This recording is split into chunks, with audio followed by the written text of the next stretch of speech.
Hello, nhóm mình chỉ dùng cho sẽ đỡ nữa. Của tôi là xí là rất xí nào nữa. Chỉ dùng cần có. Thì lúc nào nữa. Để kia lúc nào nè.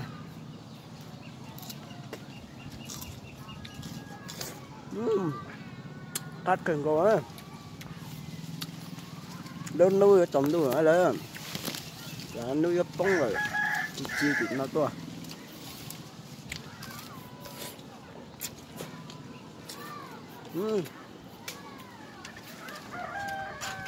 Đi lúc tỏ luôn hả?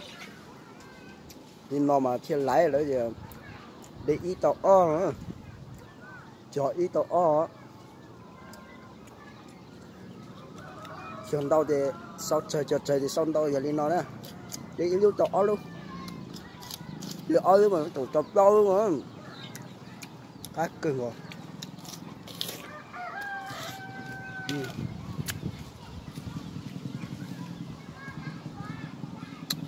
Lúc cá rồi rồi.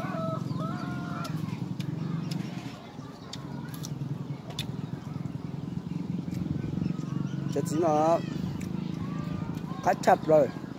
Thì xem mà nó đâu á. Nó tạm mà chưa nó mất cái cá nữa đấy. Giờ chúng nó chơi rồi. Nó chơi nó mất cái cá nữa. Ô đi hả?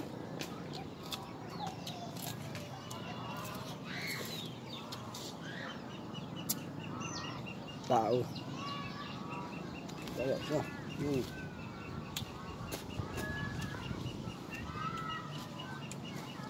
Vậy giờ đi lúc chợ tàu luôn nha. Ô sẽ dù một mong ra thì y tàu kia đi này rồi một mong cửa có cơ.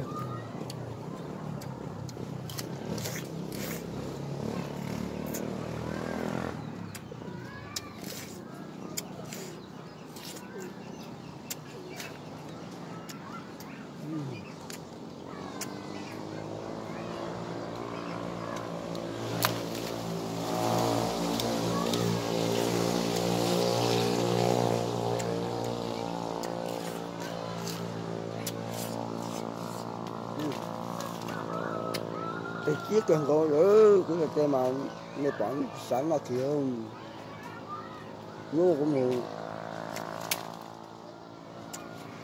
một chiếc chỉ chân á nghĩa là trò chơi á chúa bật chỗ qua chỉ chân nó trời trên luôn qua chỉ tiền lắm chúa bật cha xin mua lên đó bây lâu nữa mà cho qua chỉ chân là một tài rồi chỉ tập rồi chỉ sai rồi có sách chạy đi nó tại xin chúa mà chúa trên lọt kia cháu qua chỉ chân nó mà như lẩu chua cười á cuốn nó này nè cháu cắt nó hiệu đi được gì lọp biết nó ấy cá chép lớn ủa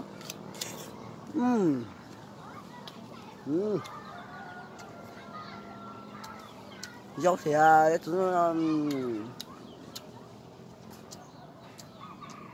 mấy cái là đây là tảng thì nóจะตีเทียเสียđó lên đâu cơ tí luôn rồi bỏ nó đi xuống wait được mất hơn kìa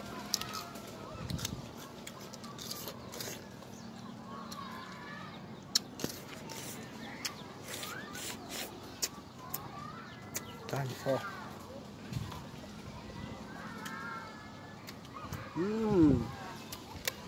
cũng là một chiếc cần rồi nó đọc là sổ tay chút chí nó lại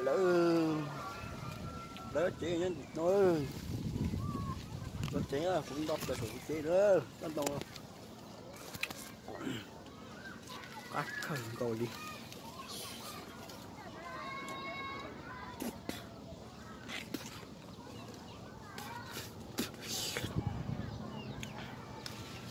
cho khăn nào đó này thì sẵn nào mà tôi nào đó sẵn nào thì tôi kia theo tại tọt chi nhớ xua lại kia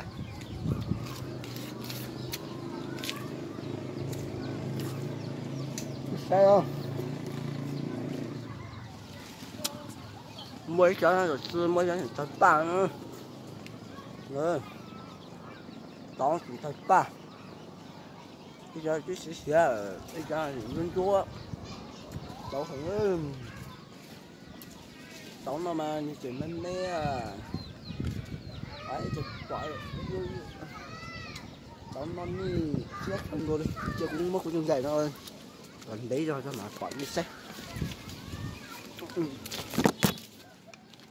đâu nó đi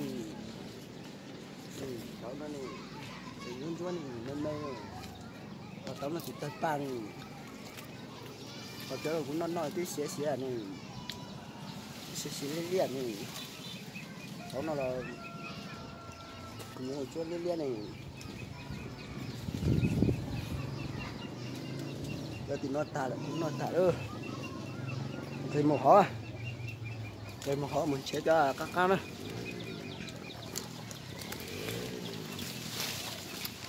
ô lỡ chẳng nó mà tôi tao mang cái tàu đi nó đó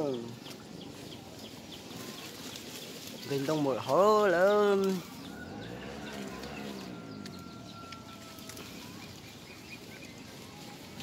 ôi nhiều thịt chết đấy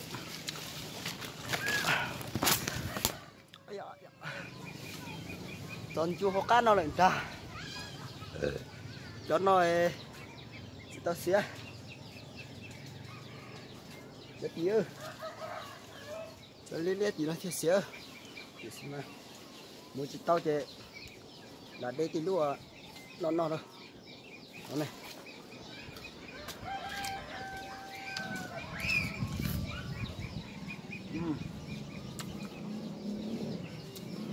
cho nó tiền giặt cát cơ nó giờ nó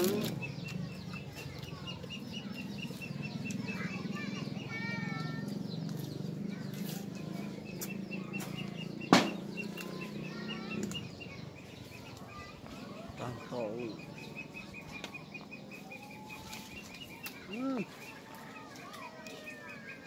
cháu chỉ một tí thôi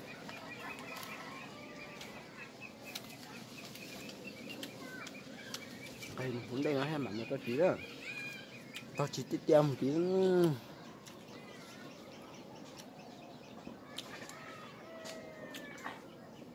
ô cái chả lo thế thì nhá nó cho nên cho xe nó là cô cắt cái điều cho nó không thôi ra này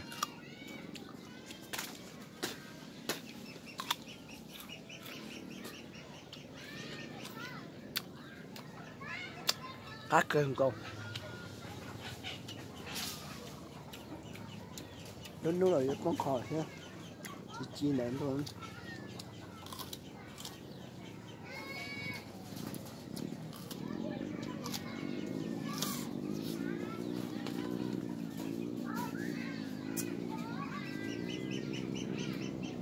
nó đã thật sự sao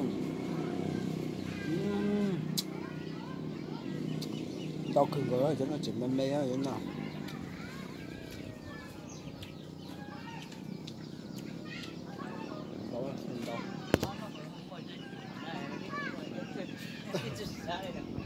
đấy tí nặt giờ tôi sống nó mà là tôi lấy tờ trả tôi nè